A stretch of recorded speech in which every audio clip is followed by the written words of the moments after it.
जय श्री कृष्ण मित्रों, राधे राधे। स्वागत है आपका आपकी अपनी यूट्यूब चैनल व्रत कथा प्रभाष में। मित्रों, कार्तिक मास का हमारे शास्त्र में अत्यंत महत्व बताया गया है।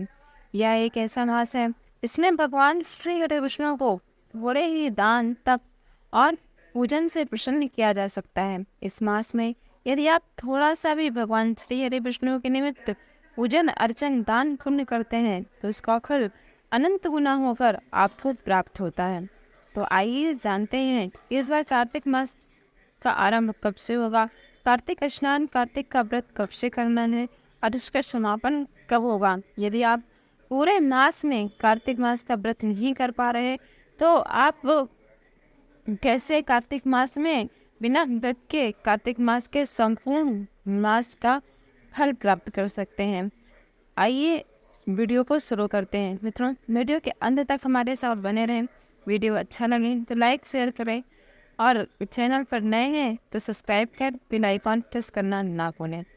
मित्रों, इस बार कार्तिक मास की शुरुआत जो है वो 17 अक्टूबर से होगा, क्योंकि वैसे तो कार्तिक मास का जो प्रथम दिन है वो 18 अक्टूबर दिन शुक्रवार को है, परंतु कार्तिक स्नान पूर्णिमा यानी शरद पूर्णिमा से लेकर कार्तिक पूर्णिमा तक होता है। इसलिए कार्तिक मास का जो स्नान है वह कल से आरंभ हो जाएगा, यानी कार्तिक शरद पूर्णिमा दिन गुरुवार से आरंभ होगा और इसका समापन 15 नवंबर दिन शुक्रवार को होगा।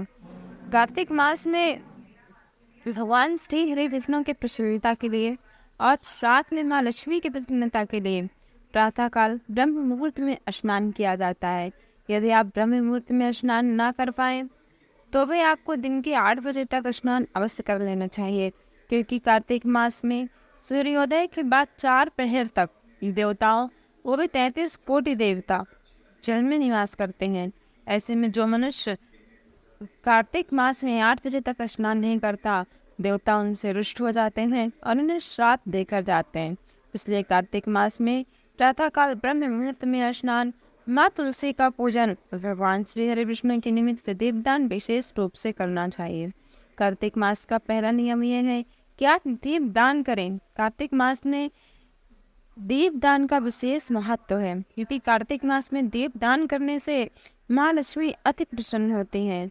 यदि किसी के ग्रह में सूर्य अपने नीच राशि में स्थित है या सूर्य जिनके कमजोर हैं, उन्हें भी कार्तिक मास में दीपदान करना चाहिए, क्योंकि दीपदान करने से माँ लक्ष्मी तो प्रसन्न होंगी, साथ ही आपका सूर्य भी अच्छा होगा। और जब सूर्य अच्छा होता है तो जीवन में मान सम्मान और माँ लक्ष्मी की कृपा दोनों ही प्राप्त होते हैं।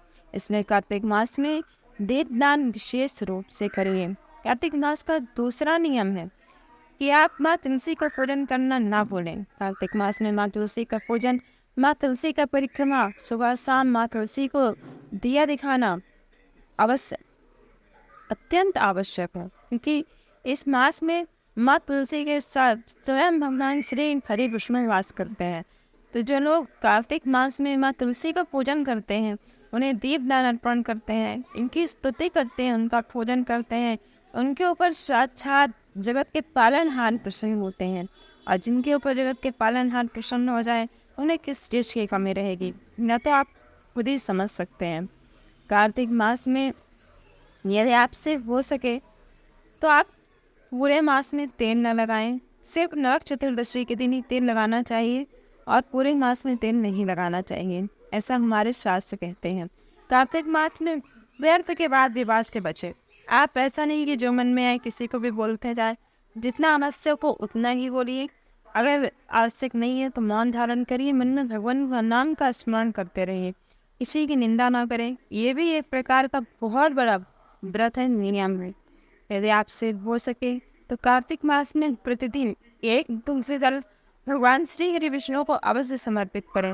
लेकिन कार्तिक मास में जो मनुष्य एक तुलसी दल भी भगवान श्री हरि विष्णु को समर्पित करता है, इससे 1000 स्वर्ण कलश भगवान श्री हरि विष्णु को जल चढ़ाने जितना पुण्य फल की प्राप्ति होती है और उसे अपने जीवन में उसे अभी फिर से वियोग नहीं होता। इसलिए कार्तिक मास में भगवान श्री हरि विष्णु को तुलसी दल समर्पण करना कदापि ना भूलें। यदि आपसे संभव हो तो कार्तिक मास में भगवान श्री हरि विष्णु को जो प्रतिमा है उसे माँ तुलसी के पास स्थापित करें और दोनों की साथ में पूजा करें।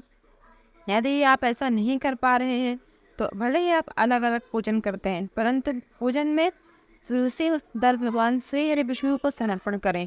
परंतु तुलसी दल भी तोड़ने का एक नियम है कि तुलसी दल इस दिन नहीं तोड़ना चाहिए। तुलसी दल बोलकर भी रविवार, मंगलवार, शुक्रवार, एकादशी, द्वादशी, अमावस्या, पूर्णिमा इन तिथियों को एक तुलसी दल भूलकर भी ना तोड़ें, क्योंकि ऐसे तिथियों में अगर आप तुलसी दल तोड़ते हैं तो पुण्य से अधिक आप पाप के भागीदार होते हैं।